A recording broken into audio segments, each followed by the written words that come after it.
Yo, what's up, golf fans? My name is Joe Idoni, here to provide you with a special Tour Junkies exclusive LIV Golf Adelaide preview. The boys have made it down under this week after an appearance at the Masters that was very highly anticipated. I'm going to talk about that in just a moment. At Tour Picks is a Twitter handle if you want to give me a follow. Myself, DB, Pat, we kind of took the boys took a little breather on PGA Tour content this week with the Zurich, but we will be back at it next week.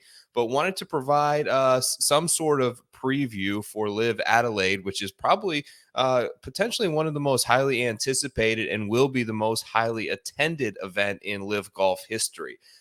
They've been building this out. The plan has been here. This is what they use to sort of lure some of the big names players, which we'll talk about shortly.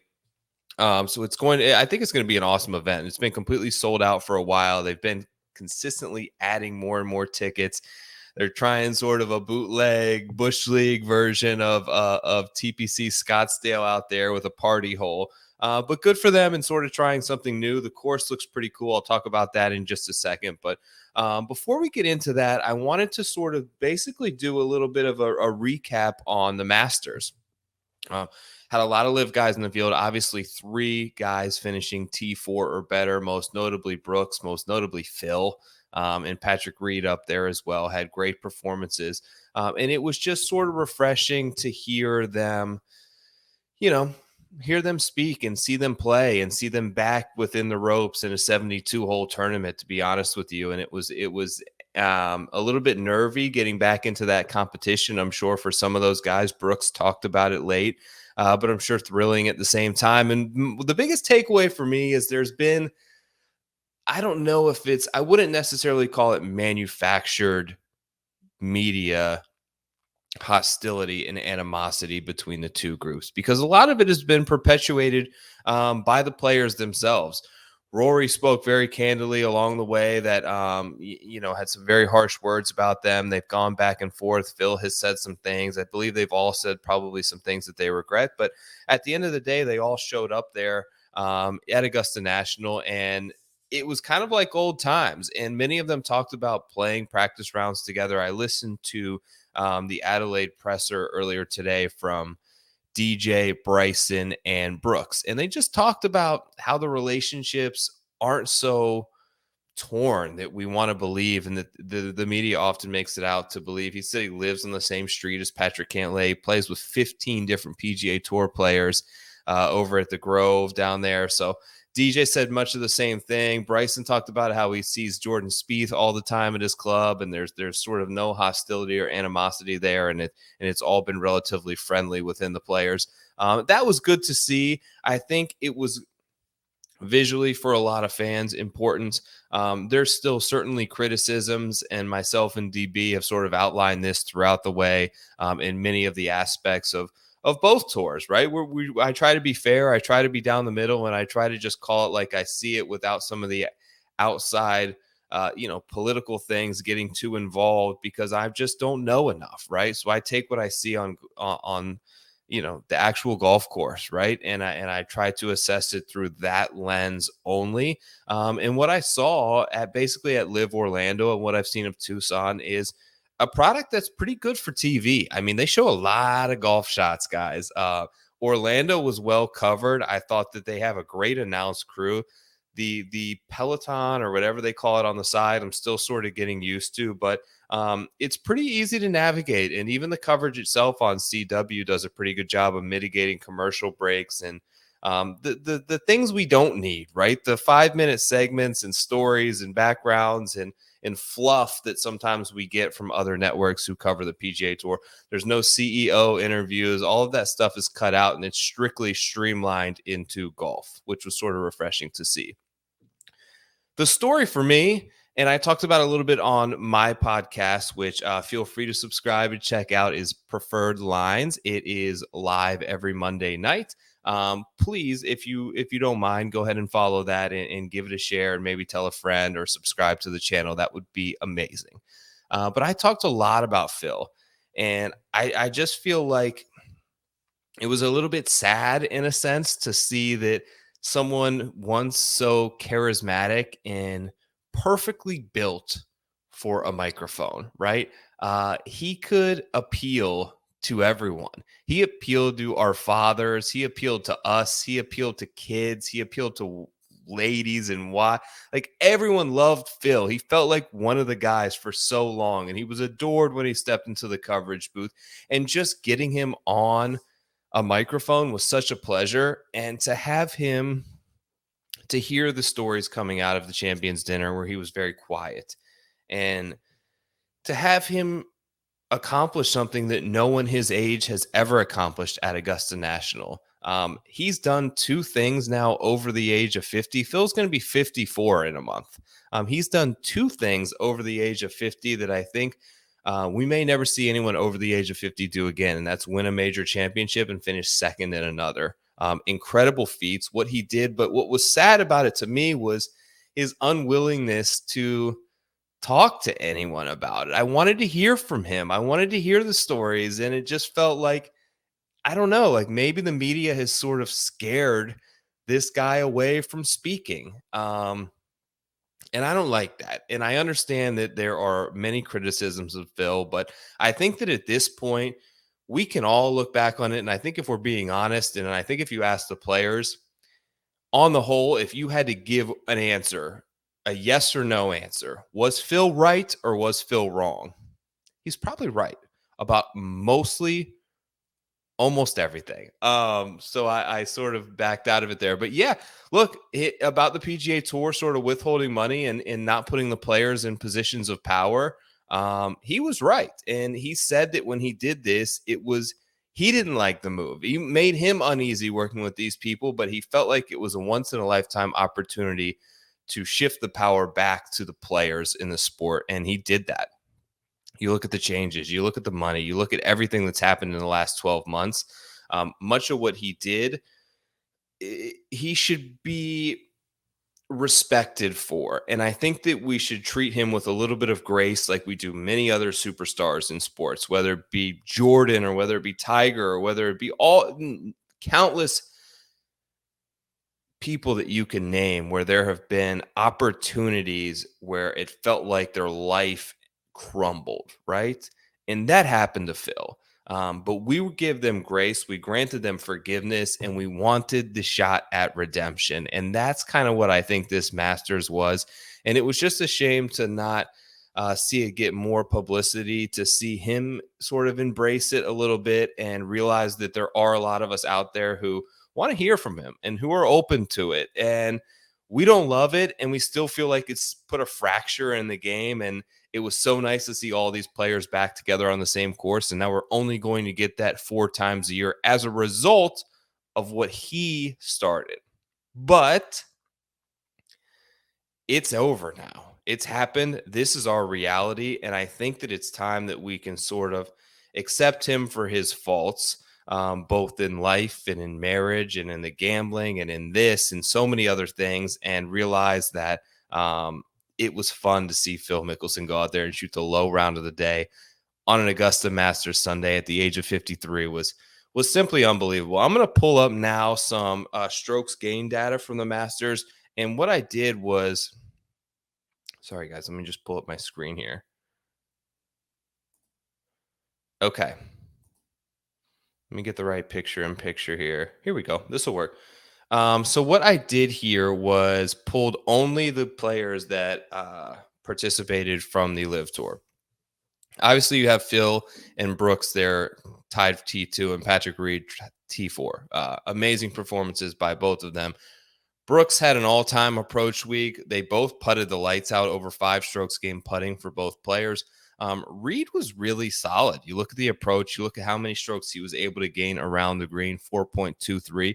Normally, around the green is one of those stats where I would say it's not very predictive and tied to a skill set, although with Patrick Reed, that's clearly proven that it is a particular asset that he possesses where he can achieve these types of numbers consistently because he's that good at it.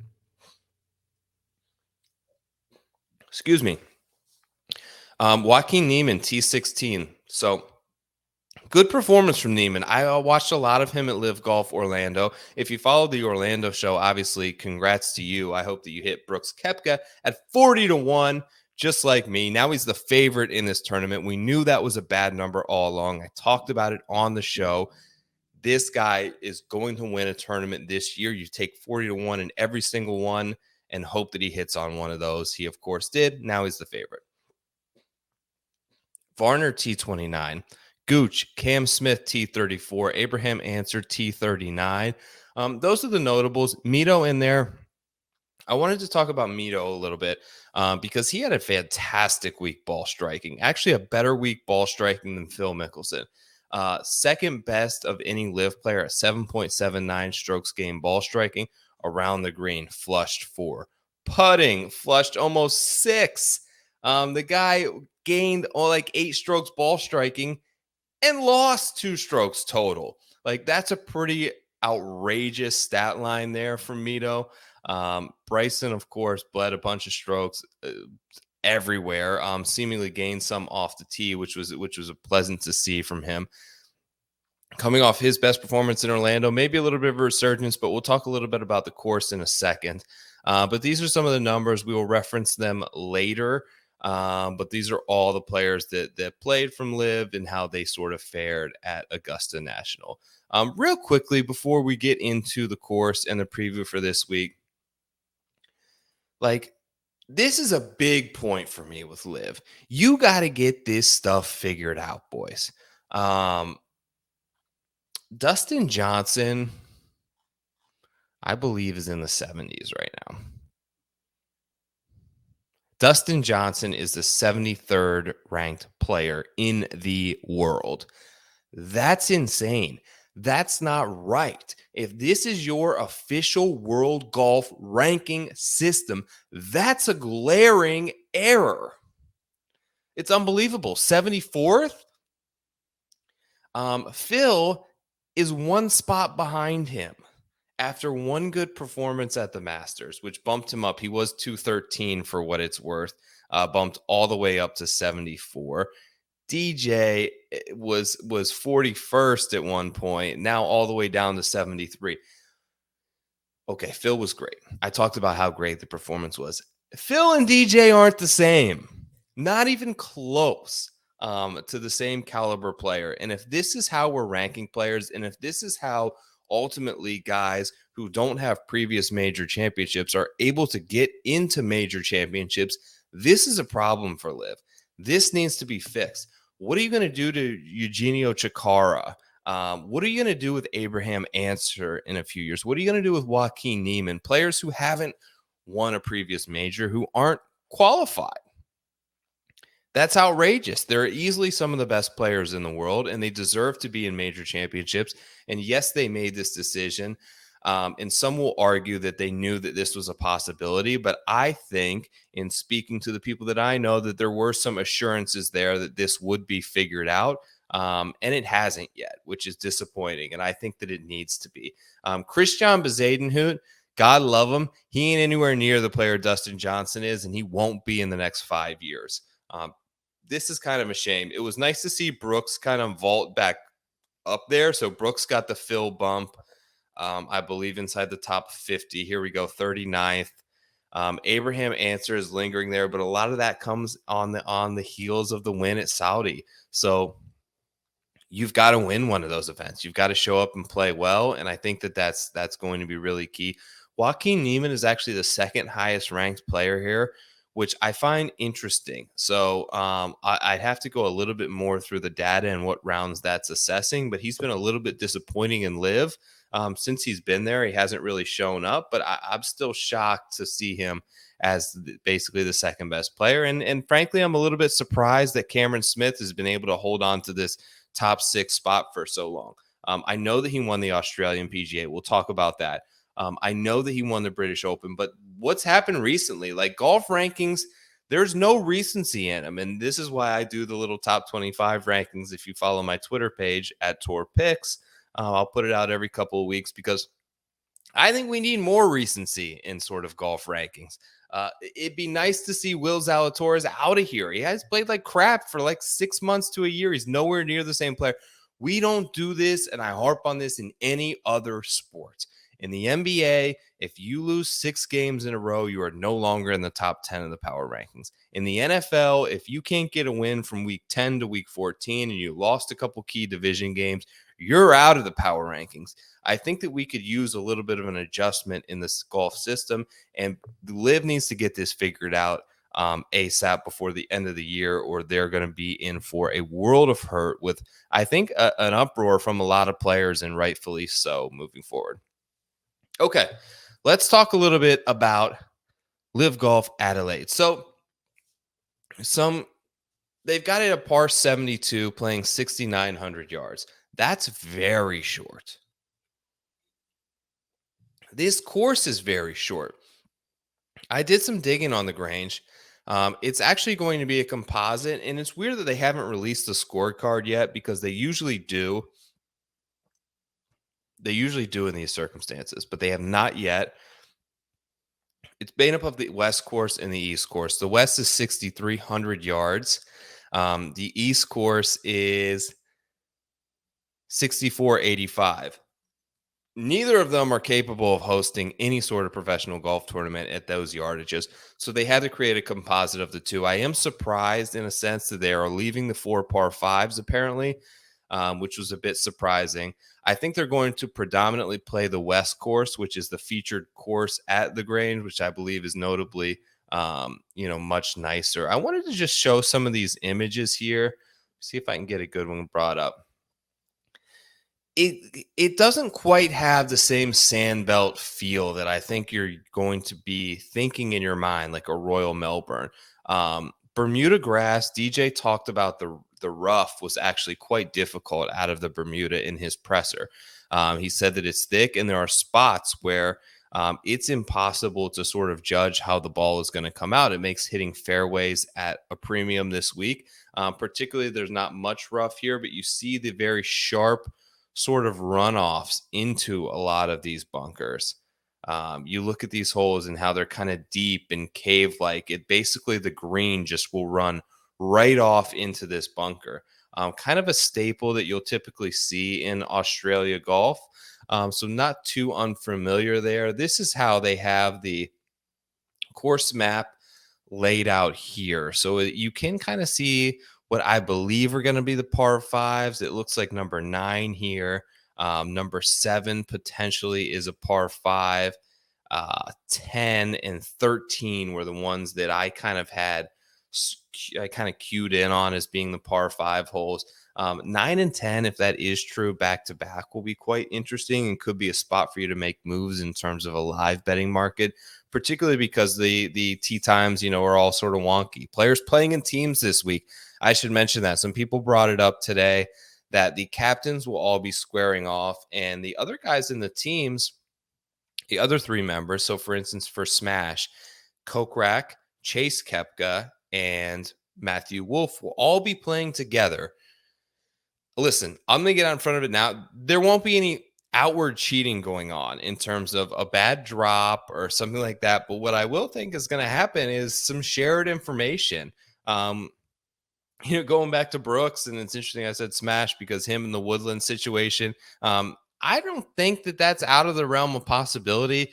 That they're talking about what clubs they're going to hit, that they may even be in a certain position where they could get a read off someone, where they're able to stand a little closer to their line than they normally would.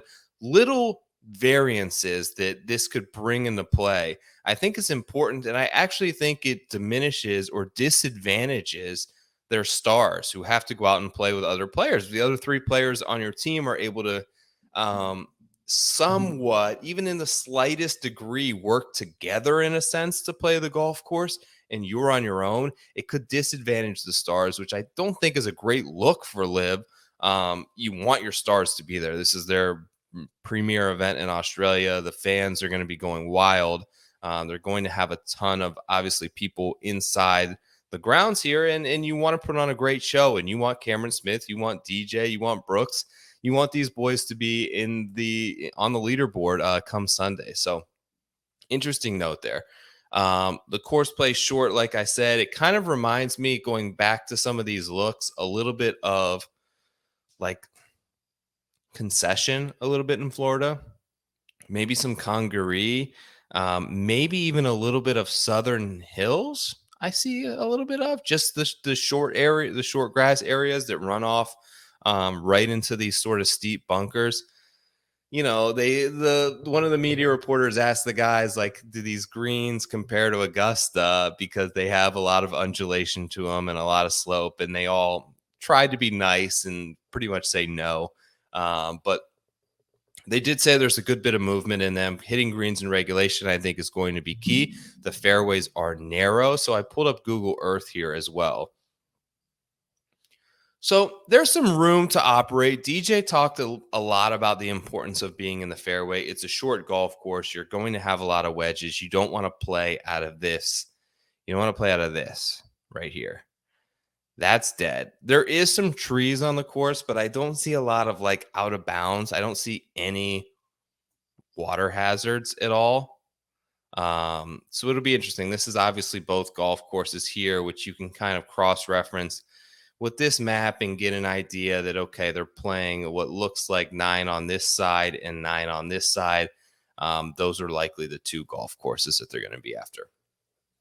All right. Without further ado, let's pull up the odds board. Brooksy, 10-1. Cameron Smith, 10-1. Neiman, 12-1. DJ, 14-1. Mito, 16-1. Patrick Reed, 16-1. And Charles Howe, 18-1. That's the batch under 20-1 this week. There is one guy that I bet. Let me first talk about Brooks. I'm not going to play him here. I hit him last event in Orlando. I'm taking a quarter of the number here. Coming off the heels of not only that victory, but coming off of the Masters, right? A huge letdown. If you could ever say finishing second in the Masters is a letdown, that was sort of the situation for Koepka this past week. So he was the only guy of Bryson and DJ that said he hadn't played the course yet. I just don't think the preparation and maybe the mental focus and the energy that he poured into those last two events will be equivalent here. He's kind of shown that throughout his career, so wouldn't be surprised. Cam. Man, this is tough to not bet Cam Smith 10-1 here. I'm not going to do it. He obviously won the Australian PGA, which was at a little different. So this is where it sits in Australia. So this is Grange Golf Club down here, sort of on the southern peninsula, right on the ocean here, but it's protected a little bit by this sort of bay. Royal Queensland, I believe it was over here in Biscayne on the other coast. This is where Cam won the Australian PGA back in November. He kind of hasn't been the same since. He alluded a little bit to an injury at Augusta National. I think that that's probably the case. Just don't think the form is all the way there this week. Would I be surprised if he wins? No, he scares me the most of all of the guys that I'm not betting. Is just not taking Cam in Australia. I love Cam, guys. Going down the odds board a little further.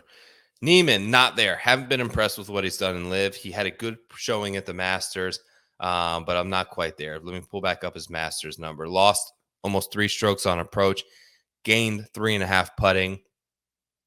I ain't there. Who I am there on is DJ. 14-1, the premier player on the LIV Tour, down to number 7, the 74th ranked player in the entire world. Let's look at his Masters really quick while we have it up. T48.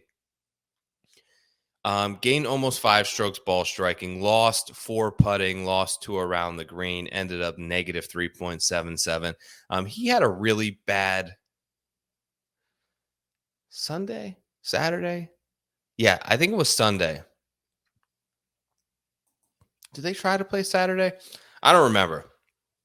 He started off really poorly one round with like a double or triple bogey, and then just kind of shot himself out of the tournament. 14-1 is a good number on DJ, maybe the best that I can remember seeing on LIV. He's still been really solid. I'll pull up his profile here, just because I was looking at some of these earlier. Dustin Johnson. Obviously, there's no strokes gain numbers from LIV, but Orlando, we finished 7th, 1 Miami, 1 Boston, third in Portland, second in Bedminster, fifth in Jeddah, 13th in Tucson. The guy's been playing pretty well. Looking at some specific stats to sort of live here. These are the greens in regulation percentages through the first three events of the season. Mito Pereira is leading the way at 75%. DJ 71%. Third in the entire field in greens and reg hit, and he hasn't really had a good finish yet. That's shows signs to me that the iron play is relatively dialed in. I think that this presents a course where he doesn't have to take driver quite enough. And he could sort of back down and hit his irons and hit his hybrids and his 7 or 9 woods or whatever he has in the bag and get those out there and play. And I think that it's a good bounce back spot for him and a good number. Scrambling rates. He's been okay, not great, 18th of everyone in the field. Here's Mito again, which I really considered. But are we really going to like spend for Mito at 2 more points than Dustin Johnson? Like I wanted to bet Mito 16-1, DJ's 14-1. Are you freaking kidding me? I got to talk to my boy Lippert. I'm going to have him on here one of these episodes, but that's a ridiculous number. Probably the highest that I can remember seeing on Dustin Johnson. I'm going to take it. No read for me, no how for me, answer for me. Obviously, we had Benji on here twice. He talked about how hard he's been working. I thought when the rain and the weather came in at Augusta and he had the bad weather draw and he's not the longest off the tee, and that course was a brute playing 7,600 yards, and there were long players hitting 200, like Cameron Young hitting 250-yard drives into the wind. I did not think it set up well at all for Abraham Ancer. And a T40 finish ain't that bad. It was pretty level in terms of strokes gained, but just sort of grinded his way inside the cut line and then made it into the top 40. It's not a terrible finish. Has played okay made runs in spots. In Tucson, he made some runs. On Saturday at Orlando, Sunday at Orlando, he made a nice run up the leaderboard. He hasn't put it all together really since the Saudi International. I think this is a good bounce back spot for him. We know how well he plays in Mayakoba. Benji said it was 2 bad swings there. This is kind of that golf course. It's not all that dissimilar from Orlando either, to be honest, in terms of the total yardage, in terms of how the course is sort of laid out. Tightly lined golf courses. You don't need to be a bomber. A little bit of room off the tee, but you want to hit out of the fairways. Everyone talked about it. Brooks, DJ, Bryson, the importance of fairways. Abe's as good as anyone at it. I really like him sort of coming into this event. I think he'll get up for the enhanced environment. 22-1 was the number that I got on him. You still have 20s out there right now. Matthew Wolff is a really popular pick. I don't get it. I don't think this is a good course spot for him. To be honest, I leaned at the top. I want guys that played at Augusta National. I don't want guys who took that week off. They got 4 full rounds of highly pressured, highly competitive golf in, which I think can only accelerate their current form and take it to potentially a next level and provide them some confidence now coming back to LIV. So I didn't take Matthew Wolff. I don't really like that number. I'd much rather have Abe. Paul Casey's been playing pretty well. I was looking at some of these numbers, so he's really good in terms of scrambling so far this season. Hitting top 10 in greens and reg. We know he can hit it far. He seems like the type of player that's due to get a LIV win, right? He's going to nab a win this season because Stenson got one and Schwartzel got one, and these we see in Ortiz and Paul Casey win is coming at some point. As we sort of continue down the odds board here, Peter Uihlein, Taylor Gooch thought a lot about Steely, man, because he's been playing pretty good golf so far on LIV. I was looking at some of his numbers earlier. Let me just pull up his profile because he's the unique one where we can kind of get a baseline of some PGA Tour starts this season as well. So 2nd at Tucson, 5th in Mayakoba. I like both those numbers. Now, before that, had top 50s in three of his four PGA Tour starts to start the season. Gained pretty substantially in ball striking in all those Sony, American Express, Farmers, even gained ball striking in Phoenix, but bled it with the putter. I don't know. A thought 28 to 1's a number that I would love for it to be 38. So ultimately, I didn't quite get there. So I got a 35 to 1 on Mark Leishman. If I'm going to take an Aussie in this event, you know I'm going to. He talked so much about the importance of this event. I can remember the President's Cup at Royal Melbourne and what an important role that played for Mark Leishman. Um, how much pride he has in Australia. And I think that he's the type of player that should be able to navigate his way around this golf course well. That's probably been in Australia for a little while and didn't just fly over this week, enjoying some time, hopefully with family and preparing, hopefully well for this event. I'll go ahead and pull up his sort of recent stat profile as well. But yeah, I mean, it hasn't been extremely positive for him so far with Liv. Um, not extremely bad either. 15th, 13th, 26th, 6th at the Saudi, second in Miami, which was a great finish for him. Would have loved to seen a little bit more data here. Would have loved to see him in the Masters, of course, which he didn't play in. But I think it's a worthy number if you can get like a 30 to 1 on Leishman there. The other one I got in this range is Thomas Peters. I've just got to do it. I'm in on it. He's playing fantastic on the European Tour before this all sort of went down. Let me see if he's got some European Tour data over here on Thomas Peters. But I looked at what happened to Thomas Peters at the Masters, and it was alarming to say the least, but kind of in a good way, right? Lost 7 strokes putting. Now, that can do two things for you. That can tell you he has absolutely zero confidence in the putter right now, or that can tell you that it was sort of a bit of an anomaly. And when you look throughout his career, how many times, like, you don't see a lot of red here under strokes game putting for Thomas Peters. You see a lot of green. You look at the ball striking, you see a lot of green. He actually gained 4 strokes ball striking at the Masters.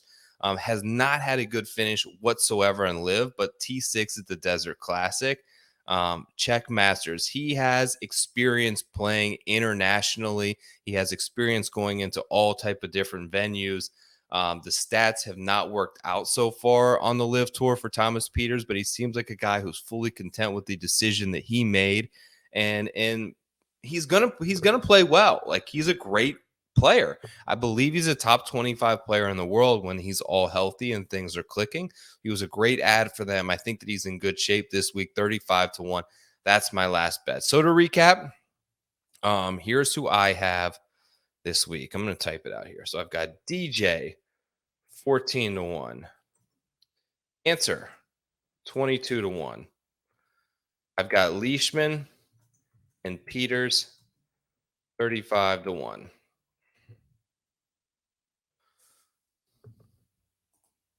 Okay. Those are the picks for LIV Golf Adelaide. I hope that you have a fantastic week. I hope that you all enjoy the event. I hope you're able to catch some of the coverage. I'm not sure exactly how the start times correlate over here, but hopefully you can watch some of it.